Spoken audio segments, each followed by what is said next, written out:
One of the influential books that I found in VR is, wait for it, The VR Book by Dr. Jason Gerald. The book I've used as a template in several talks that I've given in VR. I call it Context.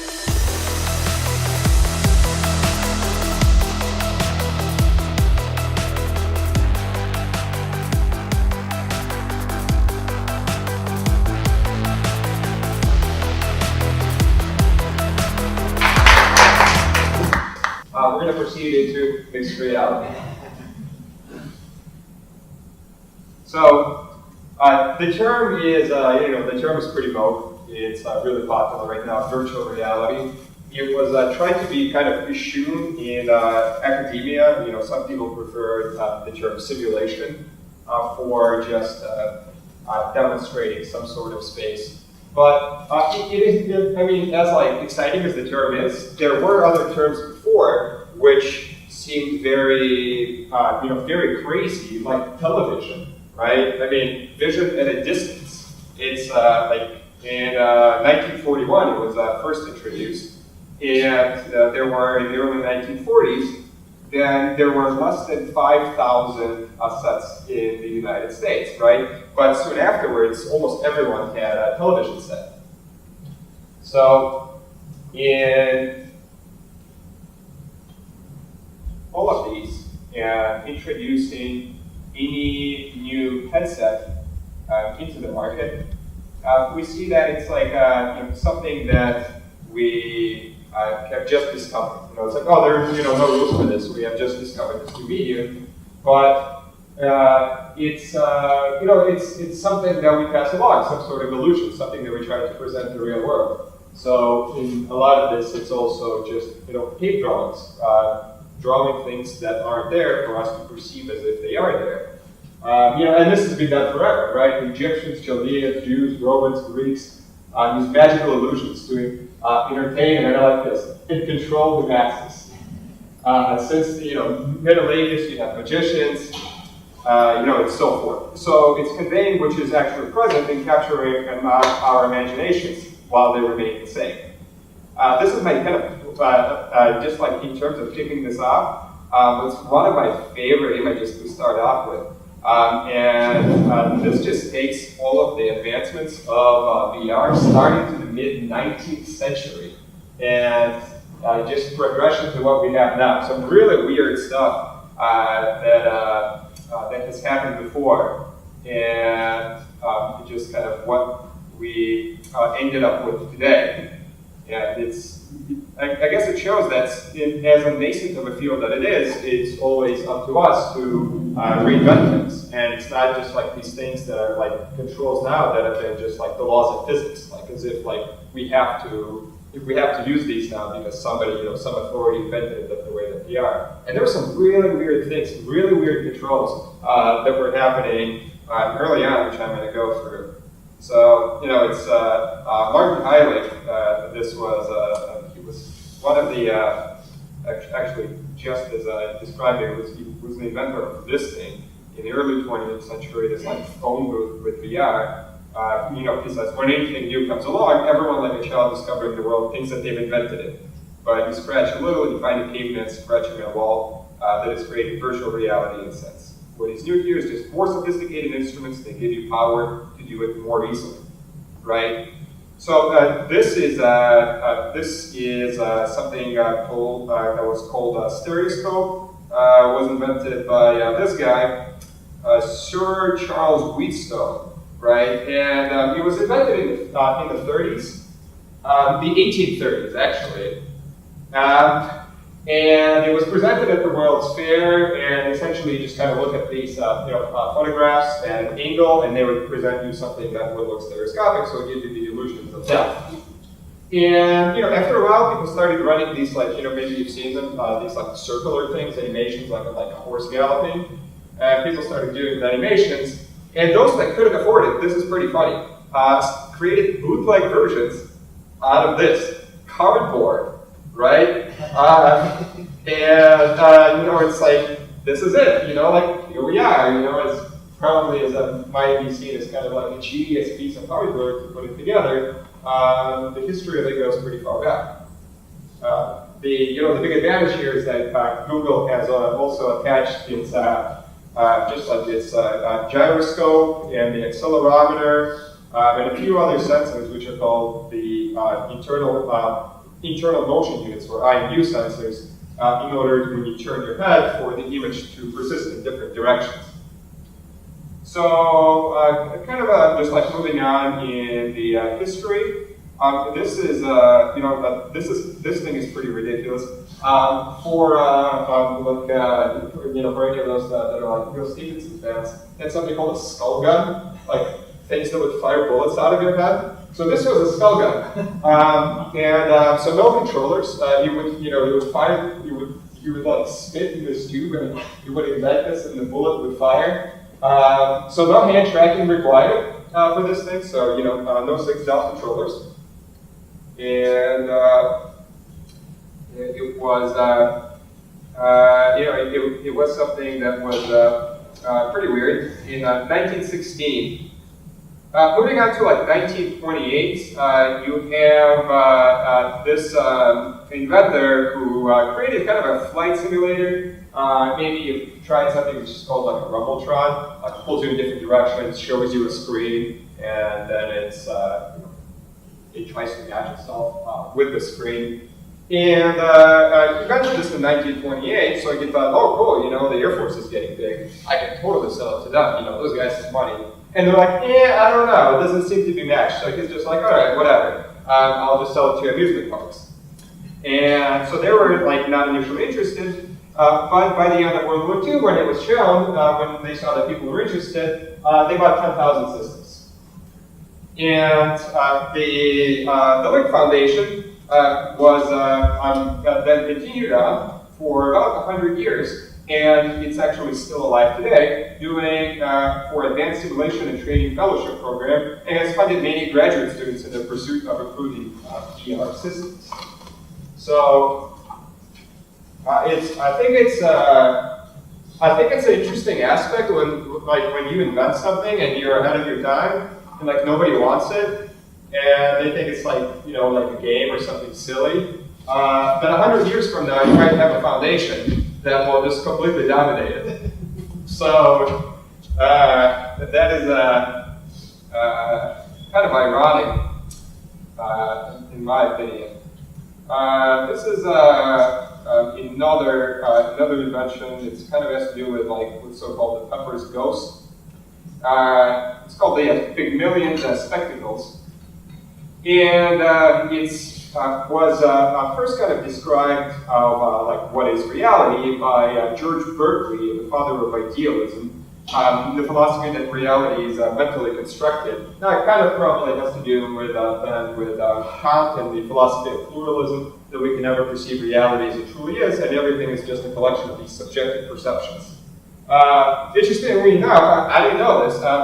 That Berkeley, that's what UC Berkeley was named after, the father of idealism. So I don't know. Maybe it says something about Berkeley itself. More Air Force stuff.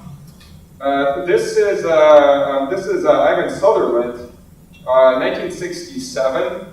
And Ivan Sutherland actually did more AR stuff than VR stuff. In fact, AR precedes VR. And one of the, I guess, fathers of the field. So some other stuff here for molecular docking. You see that it's got this like arm here that uses to control this device. And it lets your hand rest. There's a kind of an aspect called gorilla arm. Like if you're constantly holding something all the time, like your hands get pretty tired. So like controlling something Minority Report style is not sustainable. So this will like, and also it's not precise because your hands just constantly move, right? A mouse is really nice because your hands rest and you can get a lot of precision. With this thing, it's this was starting off in the early 90s for doing something more precise. Like in that case, putting together proteins. And This is late 80s. These are Beta gloves. Beta gloves are not really, they have not really still taken off. Just due to their also imprecision. The tech is not quite there. So it was seen as kind of the future, and it was seen with the future also with the 1990s. This is personally one of my favorites. I think it's hilarious. So December 1993, Wired predicts that 1 in 10 people from 1997 will have a VR headset, right? Continuing on, 1996, it was said that this would change education by also the late 90s. As we move on, that in 1999, it's widely predicted that this is going to be at any one point soon the future of education. So like the predictions kind of get a little bit put off and put off and put off. By 2001, it says that this is going to be right now the future of physiotherapy. And what happened is by 1999, Fake Space went bankrupt, Virtuality went out of business, and Sega, Disney, General Motors, as well as university and the military shut down their VR divisions. Because it just wasn't there, right? So something that everybody thought that was going to happen, including all the visionaries for Wired, that this is happening, like it's going to happen within a few years. You kind of can't predict it, and we're here. It seems like we're at the point of no return, but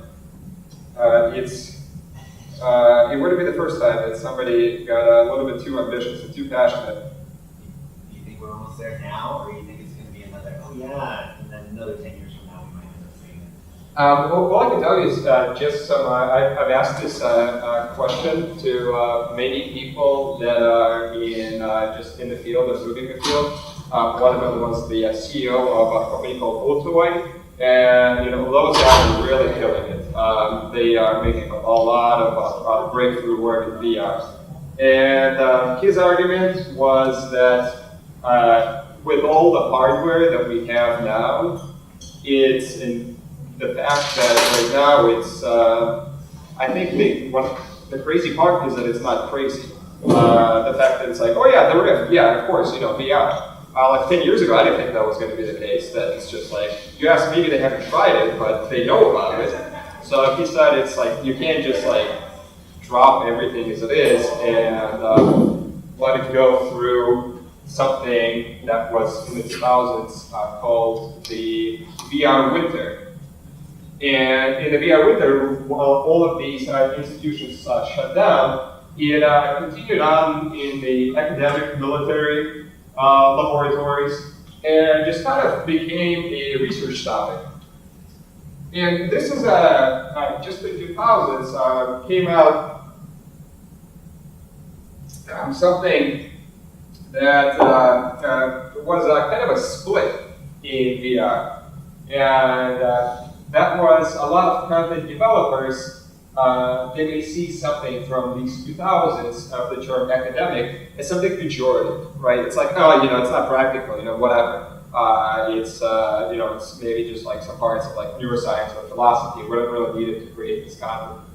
And that's kind of when it was created. So this was kind of a fork in the road. And this was, I'm going to just go ahead and skip this. So this was in 2014. So this is Palmer Luckey. And so after 20 years, VR really made it into what we now consider it to be, the modern era. And he partnered on with John Carmack. This is him from early Wired. So he's been really one of the early pioneers, also the creator of Doom from IT. and he shared it with a lot of people on the forums, and a lot of people really, I mean, he's not, he kind of had a falling out with a lot of people now, over likely, but in the beginning, people really loved him because he was seen as someone that was just kind of passionate, and he wasn't just like a money person, like he was really part of the group. So that was one of the biggest successes of the support for VR. But also the money that did come was from Facebook, which acquired it shortly for $2 billion. So people that kind of dismissed it at first saw that, well, maybe there's something more to it that we haven't foreseen.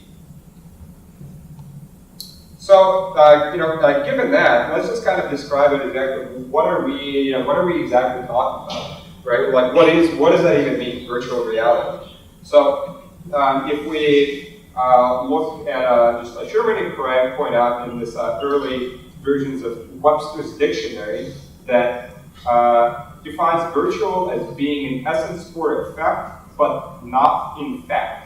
Right? And reality is the state or quality of being real. So with that type of definition, so one is in effect, and another one, it says real regardless of perception.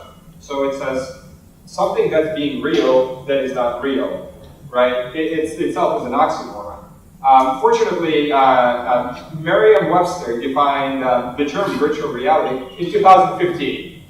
As more recently, an artificial environment which is experienced through sensory stimuli, through sights and sounds. There it is. There's a dictionary. I haven't used like a dictionary. I don't really know who uses this, like who buys dictionaries, but people do buy dictionaries. I guess like librarians or something. But here's just the definition of by Google. The computer-generated simulation of a three-dimensional image or environment that can be interacted with in a seemingly real or physical way, etc. But just in terms of something being virtual, and actually this was originally pointed out in Sherman and Craig. I like their definition of this. In terms of just the descriptions of computers and computer terminology of something being virtual, can be, for example, virtual RAM. Right? Your computer doesn't have enough RAM, so it uses virtual RAM. So it just writes stuff to disk and treats it as RAM. Another thing can be virtual sensors, like for autonomous driving, right? So they're running all these simulations with things that act like virtual sensors in order to give the machine learning training data an effect that it's actually moving through that space. You've probably seen some other stuff. There was Google that was trying to teach this bipedal creature and how to walk and how to run. And it's also using virtual sensors. So in their sense, like that type of thing for autonomous driving or any sort of training data is true virtual reality because they're completely within that space. Like we don't really have virtual reality because we still have analog sensors that just go within the digital world. So we're kind of a virtual reality by proxy. So I guess there's that split as well. It is also just me talking here. It is I'm not we're not like this isn't telepathy, and like I'm using words, and then you're using these words to understand what I mean. So we're not directly communicating. And VR communication is kind of like that too, only this communication takes place between also a computer.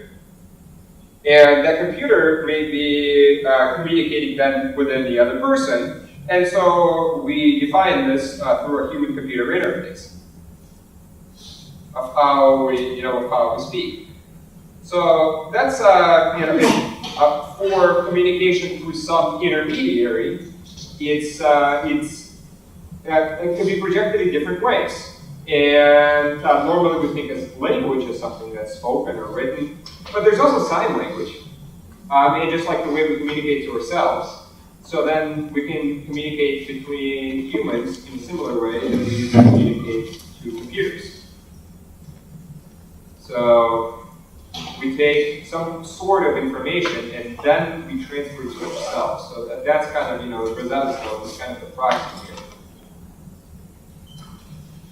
So all of this is just the perception of things, of how we, of something that exists in the world and how we perceive it through all of our senses. And this is all structural communication.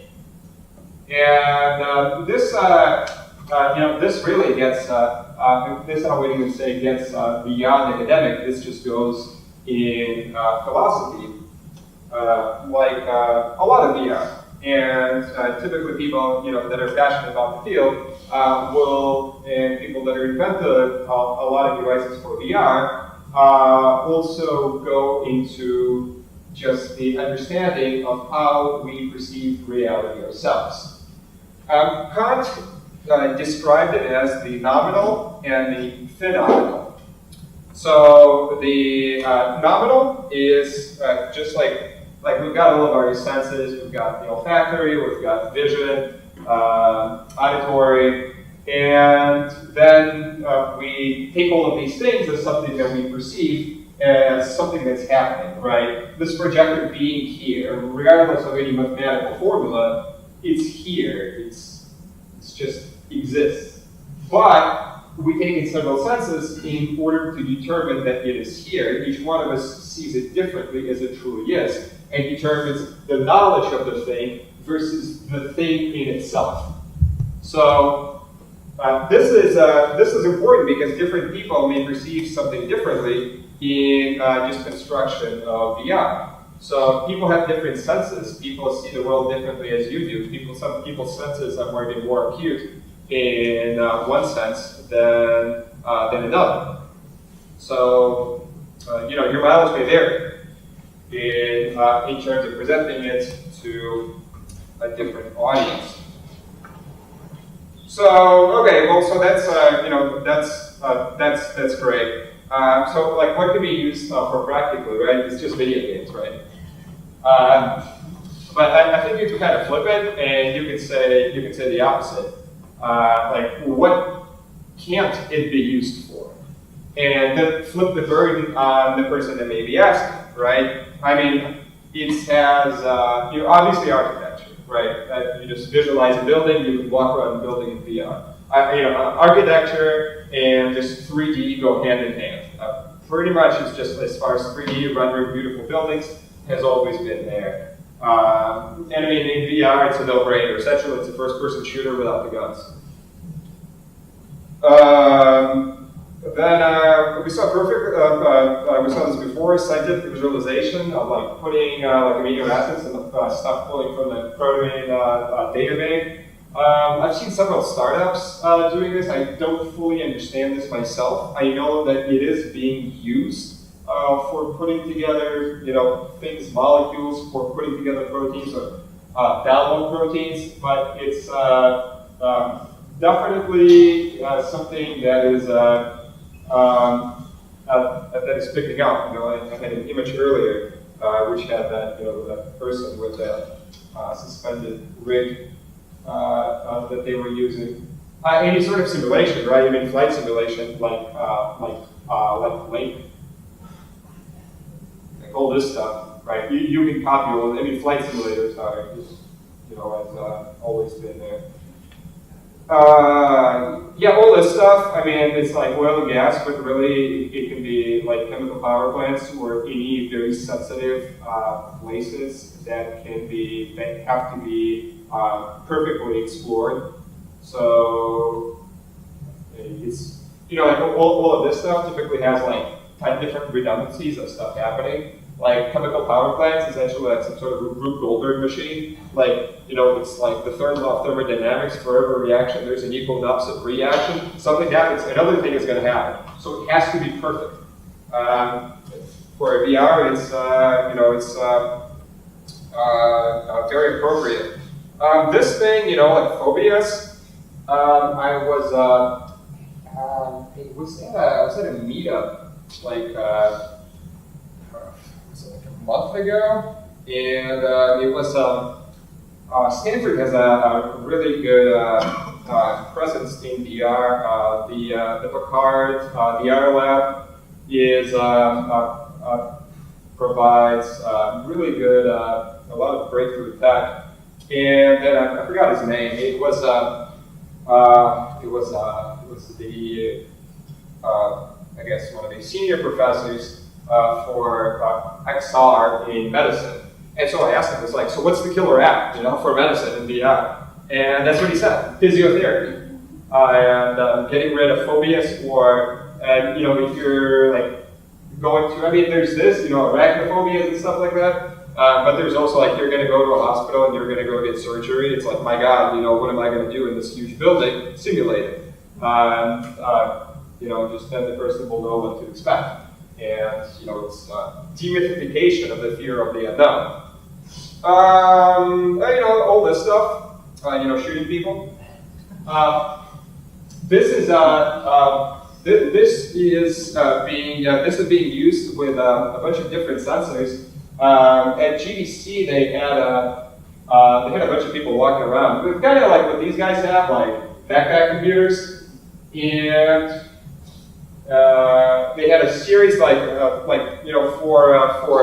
both devices. You just have like these sensors. They just have like an array of third-party sensors, so you can hook up like little LEDs to whatever, to guns or to 3D trackers. And what's cool about that is like everything is virtual, but like if you're virtual, you're constantly like running into tables. And like you don't perceive the world around you as it is, right? So, but if you have a little tracker, if you have like little like LEDs everywhere, then you can map the virtual world to the real world. So then you can go, and if there's a chair there, you can go and you can sit down on that chair. Have you had a chance to try out that omnidirectional treadmill yet? I have. Yeah. And I know they're working on it, so it's a little bit delayed or anything like that, but it's just taking it from that, right? They have one at SVBR. Oh, okay, yeah. So if you want to try it out, they've got all types of fun toys over there. That's the meetup group, right? That's the meetup group, and that's the meetup group. It's the biggest one for virtual reality, pretty much in the world. They throw all types of parties, and they've got an Omni too. How much I want to understand for that? So that was pretty cool. Yeah, it's essentially you get these like really slippery shoes. I don't know if you can call it like a treadmill. It's like a cavity that's super slippery. That's a different one. I like that one too. The new one that actually it's like a treadmill with the treadmill built into it. So like while it's moving over here, it has other sensors moving the other way. And I guess it's just a matter of trying to keep the person and the sensor in the middle. So while you move, the treadmill tries to kind of where you're at. Have you seen that one? I think I might have seen it, but definitely haven't tried it.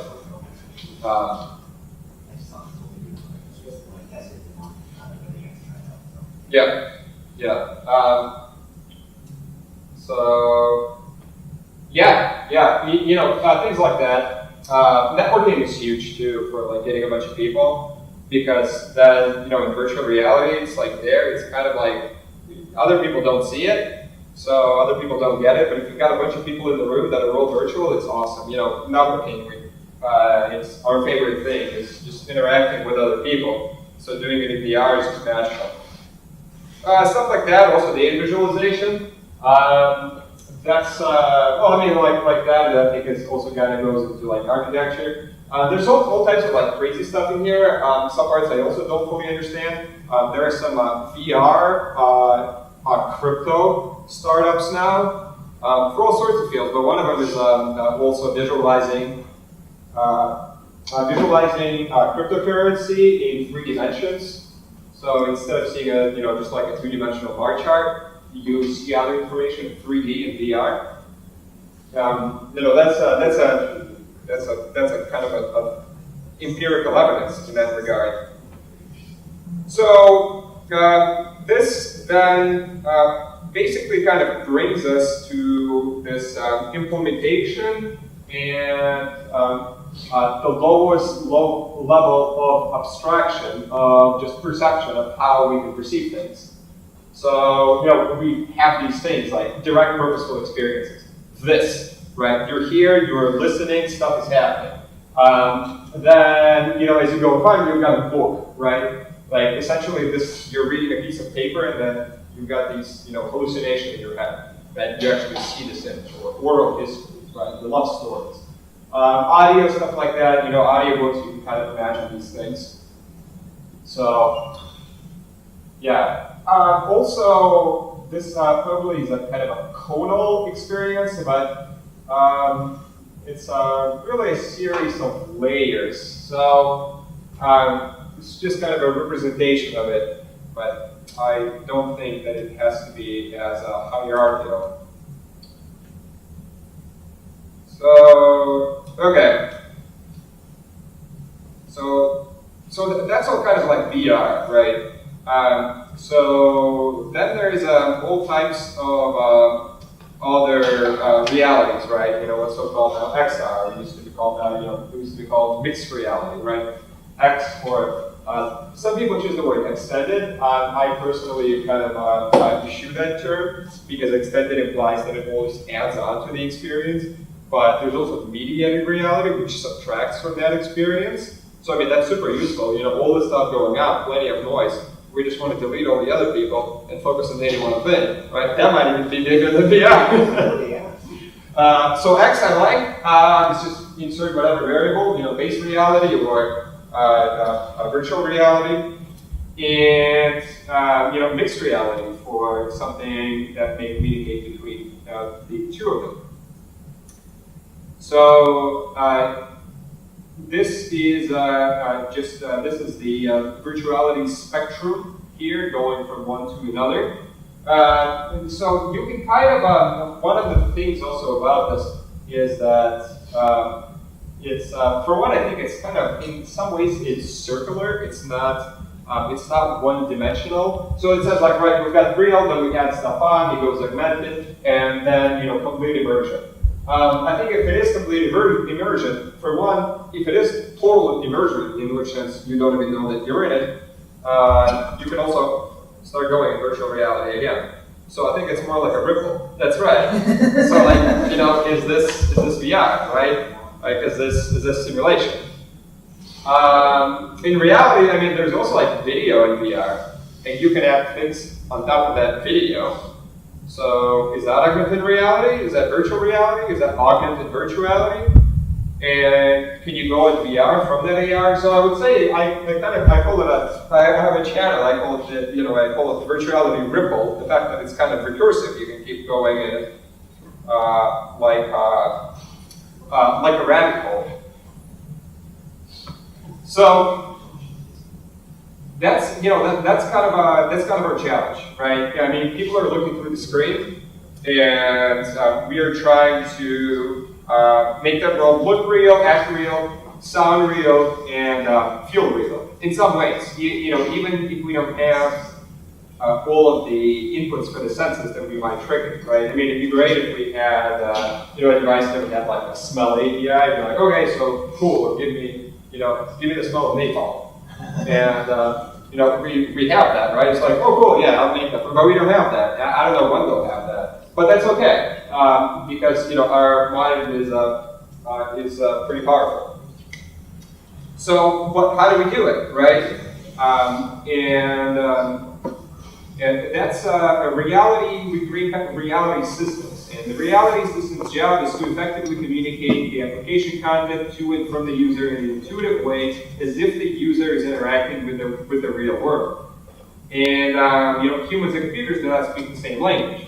So we've got this virtual world, which is goes through this development, and then goes into a compiler, and then after that goes through the actual user, right? So then it will take the user itself with some sort of input, maybe it's hand tracking, maybe it's controllers.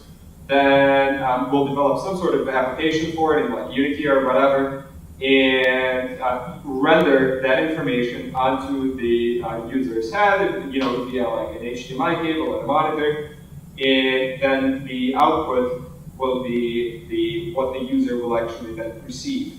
So, I mean, this whole thing is a feedback loop, right?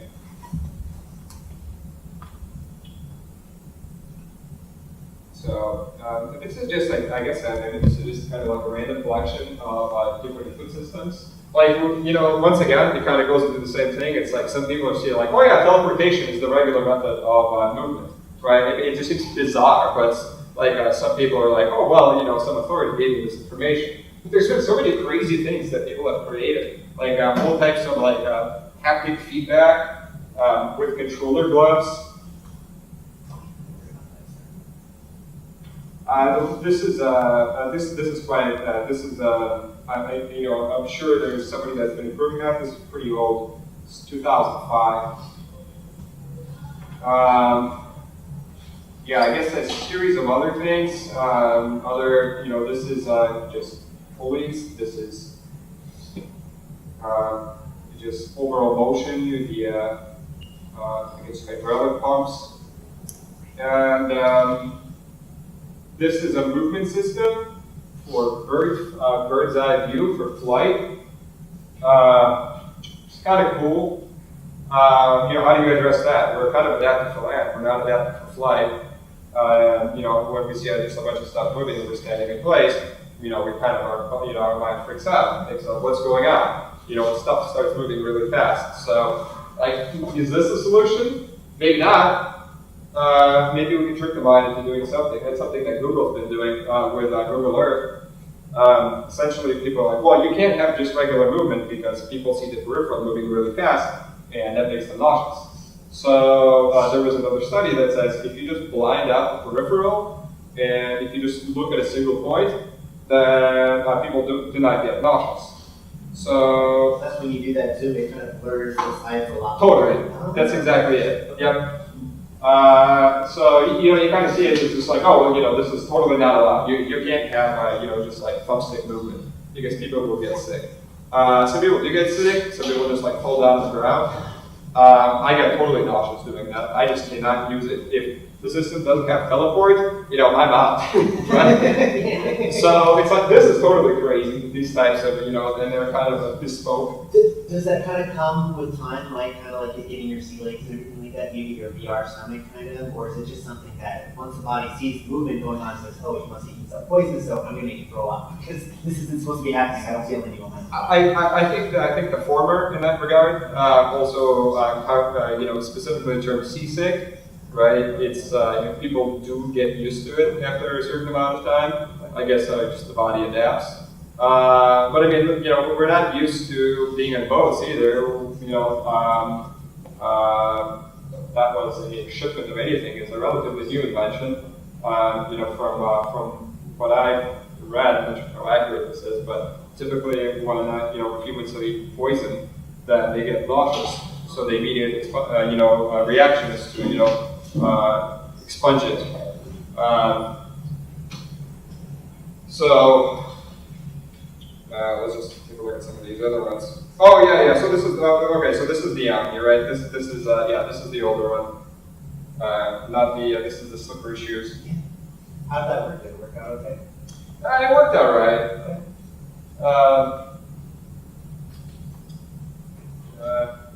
There's really no good solution that I've seen so far. Teleport doesn't really work that great because you totally get disoriented. After a while, you kind of get used to it, but. I like the ones too where you see people dragging with their hands moving around and everything like that. Oh, totally. Yeah, I haven't tried that yet, but it looked like a cool way to incorporate momentum into your actual movement. Totally. Probably want to like let's probably I'm going to probably finish up here in a little bit, and then I just want to run through some demos also through just with some hardware. Let's just run probably just through this real quick. I think that it's like a lot of this stuff is also, I mean, it's pretty crazy, and you know, maybe some of the things that some of the science that applies to it, that you know, some people consider pseudoscience. But I mean, whatever. Maybe we can learn a couple things from it. You know, this is like neuro-linguistic programming. So you've got all of these senses, right? Sight, hearing, touch, proprioception, or proprioception, which is essentially like perceiving the like a chairness of chairs. You know, kind of goes into like Plato. It's like, well, we've been used to this concept of chairs, and then by seeing that something is a chair, we you know, we then say that this is probably a chair because it matches these characteristics. Yeah, I'm going to also come back to that simplification. Then it goes through all this, filters, meta programs, values, beliefs, attitude, memories, decisions. Definitely genes, I would say, is the one that's missing here. You just go through regular forms of behavior, like what you can do, what you can't do, and then you go and travel in other countries, and that's totally not the case, and people behave completely differently. You've got all your biases. And then it goes into these like unconscious and conscious perceptions, how you perceive the world, and then based on all of these, you act, and the whole thing flows. With all of these also, with all types of like any of these senses, right? External stimuli. Neurolinguistic programming assumes that we perceive events and external stimuli through the sensory input channels. And also individuals have a dominant or preferred sensory modality. I think probably the most extreme case of that is that people that go blind, their visual cortex starts supplementing for their auditory cortex. So it's like that guy's out of a job, and he's just like, well, I'll kind of try to supplement this other area. So like everyone perceives the world through a different amount of senses, and we don't get to experience all of them in VR. Like we don't have olfactory, but most importantly, we don't have kinetics. We can't go and pick stuff up by any means at this point. So we kind of have to compensate with other senses. And some other people some groups will perceive things differently. So just the way that you perceive the world is not the way that other people perceive the world as well. Seems kind of obvious, but what are the kind of perception problems kind of going on in VR with everybody being a little different? I would say probably lack of moralization of sound, of the importance of sound, because it's like, sound, whatever. But it's like, okay, so you don't have touch, you don't have smell, but you don't have vision. Oh, by the way, you're not deaf. Yeah. So it's like, that's the only thing we have, and you're taking that away from me. Gotcha. So just like compensation of how other people may, questions, stretching questions. Yeah, I wanted to ask you, do you think in our lifetime we'll ever have a full-time virtual reality? In our lifetime, like, until like probably 80? So David Helgeson, he was kind of asked that same question. He was the original founder of Unity, and his belief is injected nanoparticles, so essentially digital drugs. Like instead of like pushing on your fingers and all that, it just fools your mind completely. And then it has little radio transmitters that will pull the information from a computer and send it to your body. And essentially, all these nanoparticles, like a drug, and then they just kind of dissolve. Would that have to be implanted in you when you're young, or is that something that you can just like take a pill for? Maybe. The answer is yes. Okay. There is. I do have a friend. He implants cochlear implants. And that's essentially, they go in, right? You've got the cochlea, which takes all of your auditory frequency, it vibrates it, and then sends it to your brain as, for your chemical and electrical stimuli to send this information through your neuroreceptors.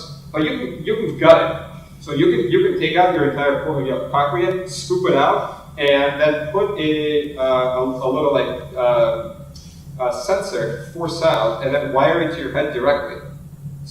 Yeah. Is the fidelity even close though there yet? So the professor that he had his candidate in is completely deaf, and he actually uses that explicitly to communicate with him. So it works. He only has it in one ear, but the other ear he's waiting for the technology to improve. But it's also totally crazy. If you take out the cochlea, you can change things. So like you can perceive that I'm here, but you can change the sound, so I'm over there. So like you can completely trick it with binaural audio. I mean, if you want, you can be telepathic, or I think it could be telepathic essentially. If it's just a digital input that's coming in there, and it just hooks up to Wi-Fi and boom. Yeah. You go over the internet. Well, right, yeah.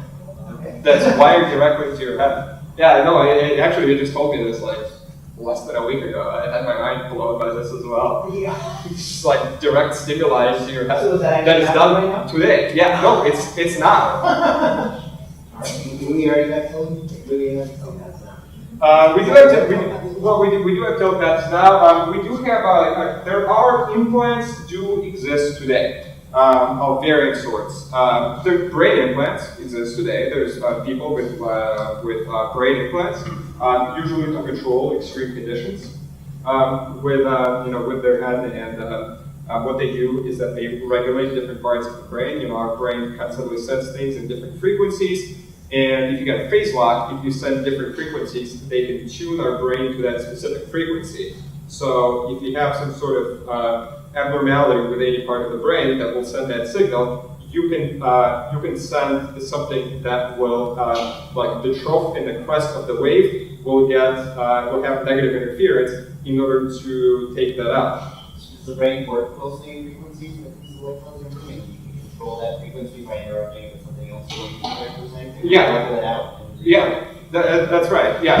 Like metal sculpting without frequency. Well, that's that's the future of thought. I thought we were going to put THC in that.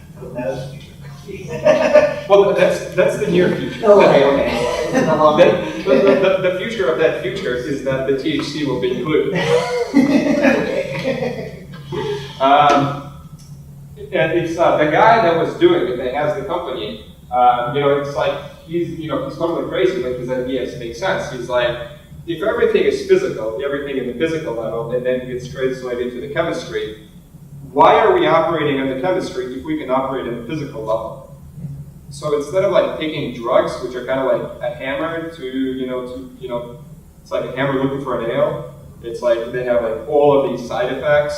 It's if you can resolve it by just regulation of brain frequencies, I mean, you would totally want that. Do you think that's what it is? It's just rewiring the brain to be able to produce these things separately or something? You have that much control in the brain? For extreme conditions, that's already there. That's already a thing. That's like I'm no expert, but I know that it's in that case, it's a thing. Like you can get it now, and people do get it. I would see that then just through frequency or something like that, you could essentially project the VR experience through your brain, essentially just instead of using glass. Yeah. There's also, and I mean, if you don't want an implant, there's also another thing now. It's called transcranial stimuli. So cranial, right? Your brain, right? Your cranium, and you kind of like hook up this like electroencephalogram, EEG. It just reads. I mean, essentially, the thing is like super primitive. It's like a voltometer for your head. You've got an anti-EEG or an inverse EEG, which will project and will stimulate different parts of your brain in order to perceive different things.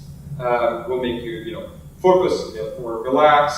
I heard about someone using something to help improve their focus or something like that. There is a thing, yeah. It realigns everything and then you. Yeah, there are several of them that are kind of out on the market. They're usually very, very simple, but there are places here in Silicon Valley that you can go and get it legit, right? So you can get the full-on headset. I have not tried no. That I will say I'm a little hesitant to try. But brain implants are just or cochlear implants for desperate situations. Those people are at the forefront for any sort of future manipulation of normal people, so to speak, or people that are not prepared. So so like all of this stuff, right? You have, and sometimes you kind of don't want, total immersion, right? And like, there's this stuff, right? I mean, there's stuff that's like totally high fidelity, like music, how we interact with music. And then there's this, right? The early iPod, which was not typically how we interact with music at all. So maybe sometimes you don't want something realistic in order to achieve that result, right? What is called skeuomorphism. So, I was asked this guy, his name is Nir Eyal, like total thinker, and he explained. I've asked him, it's like, well, there's a lot of like, how do you get people to not be afraid of future time? Get it used to it. And he gave me a couple examples, and one of them was like when Apple first came out with their icons, like the calendar was this like leather-bound journal. It's like, oh, it's just your calendar, right? I mean, it's whatever, it's just an icon of a calendar. Well, it was basically completely different, and now it's just like a long list, and it's not paged. So getting people used to something that they're already familiar with. The spokes on a car, right? It's used to, with carriages. So, but maybe some of these things are needed, maybe some of these things are not all the time. So experiential fidelity for all parts is not always part of the goal.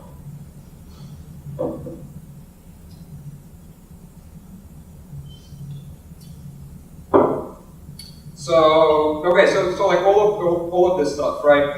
Like how do you get people to get to escape from reality? Well, you have sometimes it's like if you watch like esports, people playing StarCraft or Call of Duty or whatever, like they're like totally zoned in, hyper focused, right? Like they're in. It's just a two-dimensional game, but like they're completely there. And combine that with like strong emotion. The easiest one out of all of them is definitely horror, like shooting zombies. And you get totally afraid. And that's, fear is kind of a thing that we humans respond really well to. But maybe some of these things can be pleasurable, and they're not always just like trying to scare us in order to believe that it's real. Maybe something more minute is will come along. And then there's just like massive stimulation. Senses, auditory, really good visual, like screen, getting rid of the screen door. And, some people think that it's like, that's the only way that you can get, like, it's like total immersion. Just like, we'll get it with the tech, right? Just like blame it all on the hardware up until everything's completely photorealistic.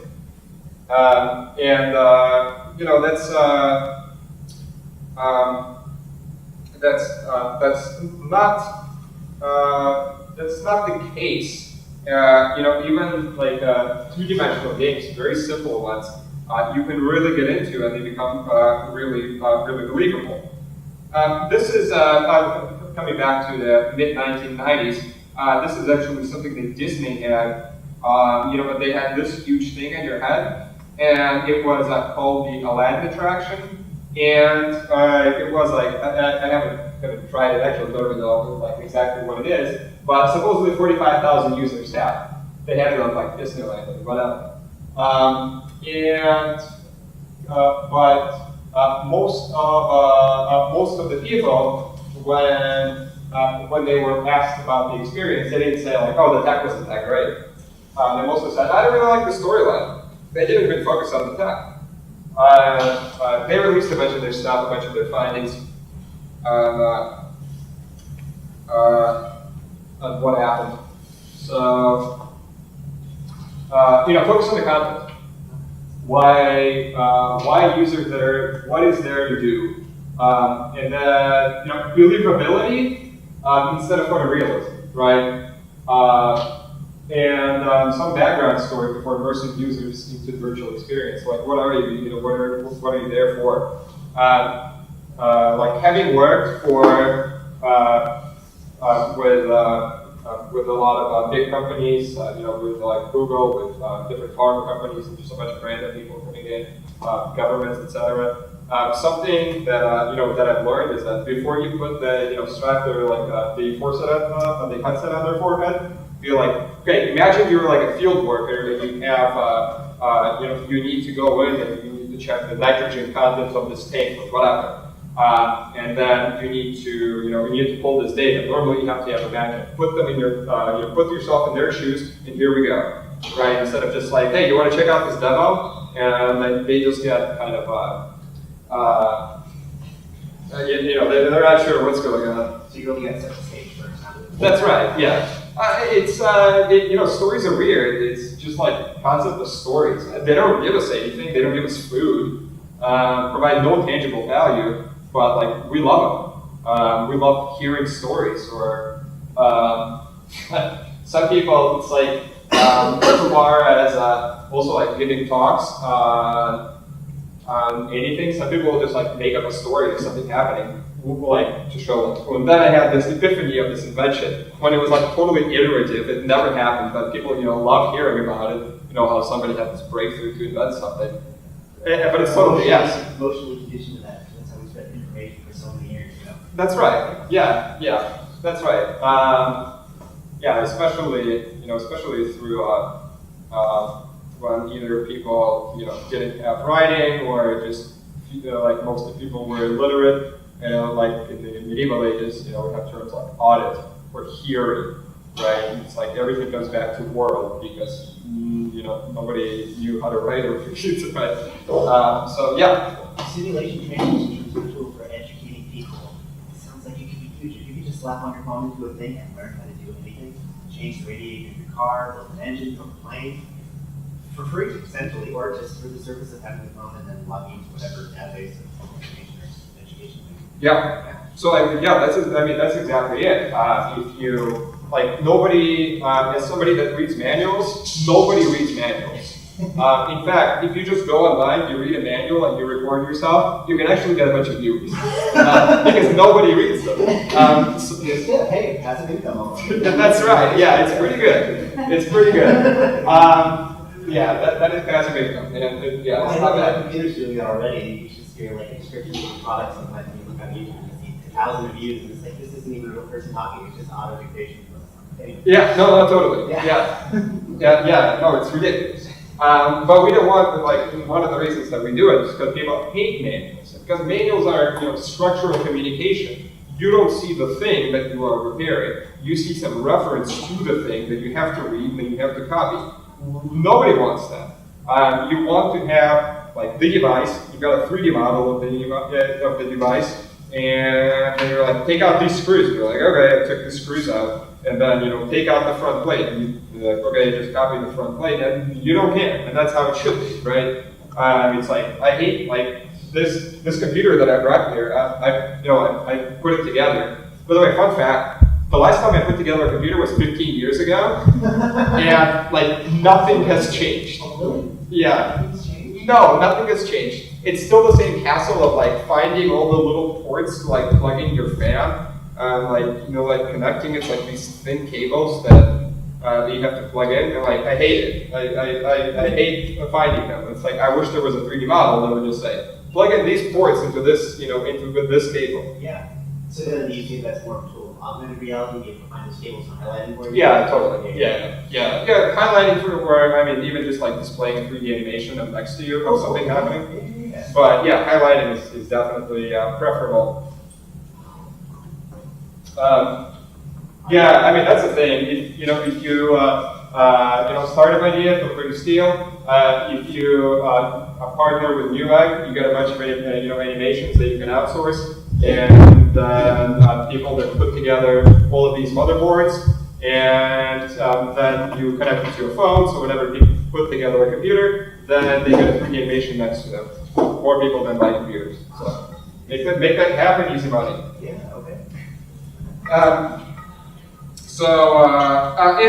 just overall, one thing that what I like is make everything entertaining, and some people kind of eschew the term entertaining. It's make it interesting. It's interesting is kind of in the eye of the beholder, or in the ear of the beholder, or in the mind of the beholder. It's what's interesting to you might not be interesting to me, and vice versa. But it should be entertaining, and that's whenever the whenever his user is done, it should be pleasurable, even if they are doing mundane tasks. It should be enjoyable doing them. The term that that is probably popular today is gamification, right? And gamification is essentially like positive and negative reinforcement in psychology. Gamification is, for example, like Pavlov, he had a dog, and then whenever you showed the dog a piece of meat, the dog would start to salivate. And then he would ring the bell, and then he showed the dog the meat, and then the dog would start to salivate. And even if he didn't give the dog the meat, the bell would make the dog salivate. So that's gamification. He was the first gamificator. Yeah. Like if you are, if you want people to use your app, Nir Eyal, in his book Hooked, it says like associate products with habits. I'm so bored. Facebook, it's like, where do you get a place to eat? Yelp, right? So it's like constant conditioning, and that's kind of gamification.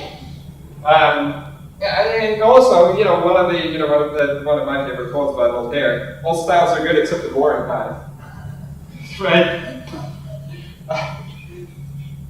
And this is okay. We're going to kind of finish up here with just content creation with conceptual integrity.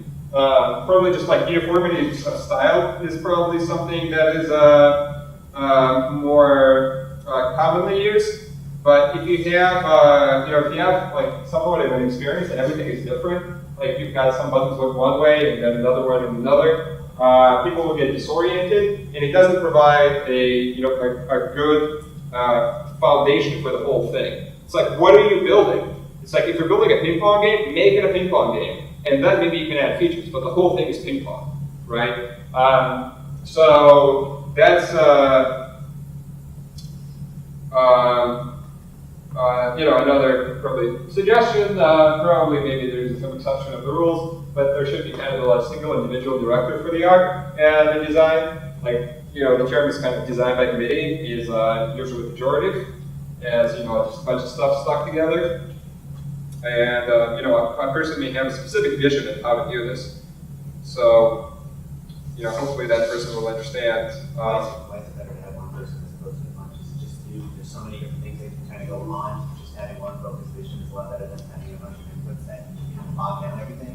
So I think bogging down is a definite thing. It's just kind of like bureaucracy of design in that case. It's like, should we do this? And it's like, I don't know, maybe we should do that. I mean, and especially when it comes to people that are not versed in this thing. Like if you have several designers discussing something, then that's different than like the people, like the money people, so to speak, and then having their opinion on it. And then it's just the whole thing does not typically end up looking good.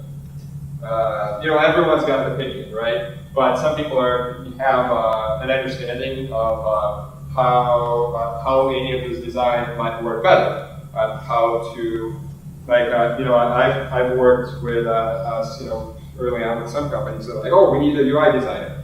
And they gave us a UI designer that just came from mobile. They were like, it totally won't work. Like, you need someone that's versed in VR. And essentially, the whole thing kind of it turned out to be what I call a submarine interface, like buttons everywhere, right? So it's like if you want to change something, you have to click a button, and it's that's so somebody that knows what they're doing. Suggestion is to just have that single person direct the entire thing, like a movie director. Just one more thing. It's kind of actually this is probably one of my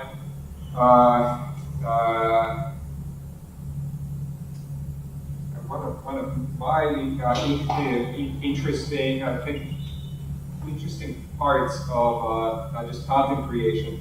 The Gestalt perceptual organization. So Gestalt is a German word that roughly translates to English as configuration. So the central principle of Gestalt psychology states that perception depends on a number of organizing principles, which determine how we perceive objects in the world. The principle maintains that the human mind considers objects in their entirety before or in parallel with perception of their individual parts, suggesting that the whole is different than the sum of its parts. Gestalt psychology is even more important in VR compared to pictures alone, as the best VR applications bring together all the senses into a cohesive experience that cannot be obtained by one sensory modality alone, and also not just one sensory modality alone, but just several things all together. Like stuff like this, right? We group things simultaneously. So we think one continuous line is, looks like this, it doesn't look like that. Things that are, once again, simplified, right? We know that it's a fire hydrant. The fire hydrant does not need to be photorealistic in order for us to understand that it's a fire hydrant. And, I guess the last thing is also the principle of proximity. And so things like, things can exist in the real world and I may not be able to touch them. I don't touch them, I just agree that they're there. So like when you're designing UI, things are, within a hand's reach are probably the things that you should interact with within what's called, action space. You can come up and you can grab them. Some things, if they're too close, they infringe on our personal space. We feel uncomfortable in, with these objects being there, so we don't want to interact with them.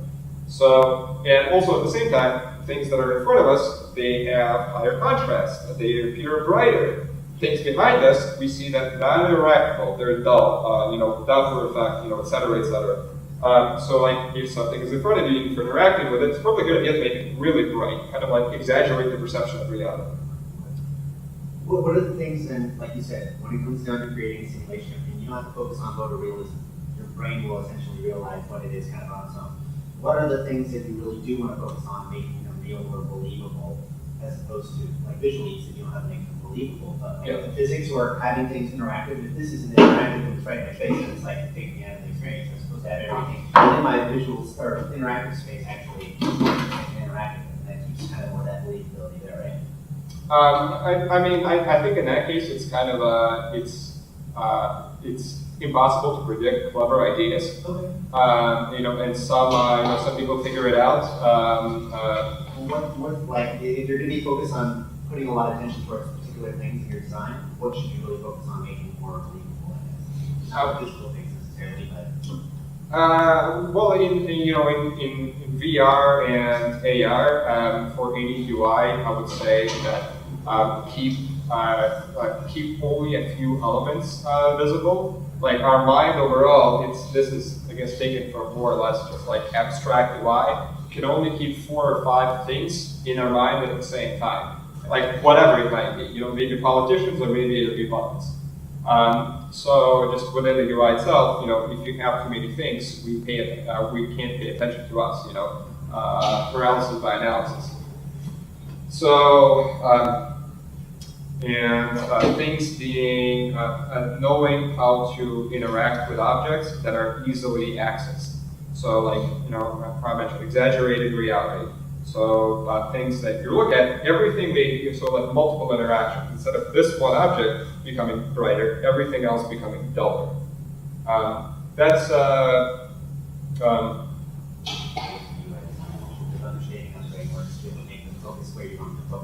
That's right. Yeah.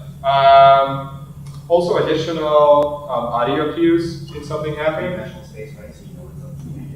That's right. Three-dimensional space. That's huge. It's like if you don't see something, it'll be like, hey, I'm to your left, right? And you look to your left. But also kind of affirmations. Like especially in AR, you don't know whether you've clicked something. So if you have an audio feedback, like you can even get something like text to speech. Just like really, you can get a pretty primitive synthesizer to transform text to something. It's like basically confirmed, right? I mean, it seems like really, really explicit to do something, but if the user is not able to get what you're doing, then everything that you've just been doing is wasted because they literally can't use your app. Okay. So really having that kind of, when a person interacts with it, having some sort of feedback to know that they actually interacted with the object. That's right. Yeah, it's kind of supplementing other senses that we don't have. Okay, so kind of exaggerate the 2 senses that we mainly have control of, which is the visual and the audio. Yes. Okay. Yep. Kind of compensate for everything else in the life. Okay. That's right. Yep. At this point, let's take a 10-minute break, and I'd like to. This was the conceptual part. That was mostly, a lot of the stuff was mostly drawn from it's literally called the VR book by Dr. Jason Gerald. And ironically enough, I saw him yesterday. It was just totally random. And I've given this, I've presented some of this stuff many times. And this time I actually got to meet him and speak to him. So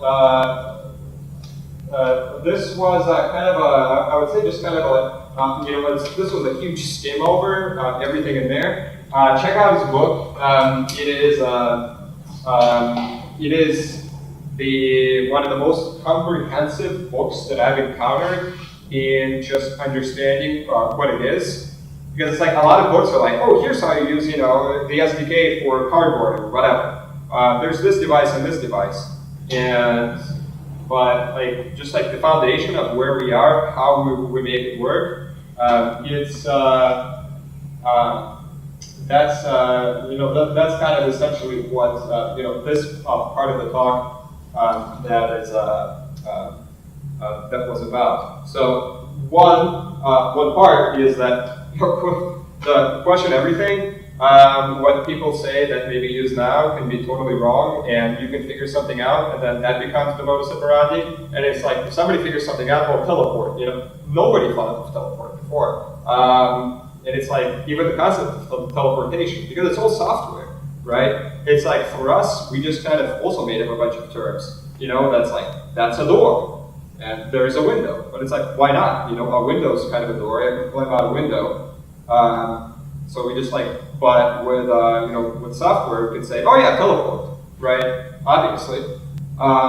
So there are no rules, and people have been making up their different forms of VR for a very long time. And as Marty Pyler puts, at this point we just have higher and more complex devices and more fidelity to explore the space. And like I said, let's take a little bit of a break. We'll go into VR, and this concludes this part of the presentation.